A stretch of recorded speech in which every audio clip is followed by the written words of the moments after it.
महाराज जी, भक्ति मार्ग में कौन कौन सी अवस्थाएं आती हैं? एक साधक वो अवस्था किस अवस्था में है, कैसे जाने महाराज जी? अवस्था को तो वही तो आपसे कह रहे ना, भौतिक बातें बाहरी देखकर जानी जा सकती हैं। आंतरिक स्थिति को जानने के लिए ये लक्षण हम बता रहे हैं, ये जिसके हो वो समझ ले हम परमार्थ में चल रहे हैं। पहला लक्षण, इतनी बड़ी शांति तुम्हारे अंदर हो कि तुम्हारा अपमान हो, तुम्हें कोई मारे, तुम्हें कोई गाली दे, तुम्हारा हृदय उसके प्रति बुरा का करने का भाव न बना पावे, उसका मंगल सोचे कि भगवान इसको सद्बुद्धि दे, ये स्वस्थ रहे, इसको भगवान मंगल करे, कभी इसका मंगल ना हो।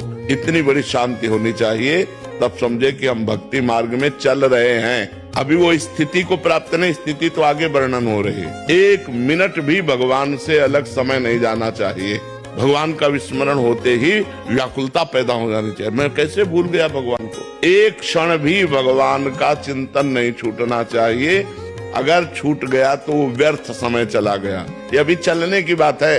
लोक परलोक के भोगों से वैराग्य, किसी के भी भोग भोगने की इच्छा नहीं, अपने में कोई सद्गुण ना देखना, अपने को अधम और नीच मानना और दूसरे में सद्गुण देखना, दूसरों का सत्कार करना, लेकिन जब अपना मान हो तो दुख होना कि मैं इस योग्य नहीं हूं, मैं तो नीच हूं, मैं अधम हूं। जो सदैव भगवान का चिंतन करते हुए अमानी रहता है, दूसरों को मान देता है, वो भक्त है।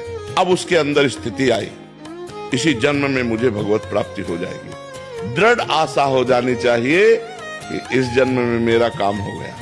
हर समय एक उत्कंठा भगवान से मिलन की, एक भगवान के चिंतन का अद्भुत आनंद।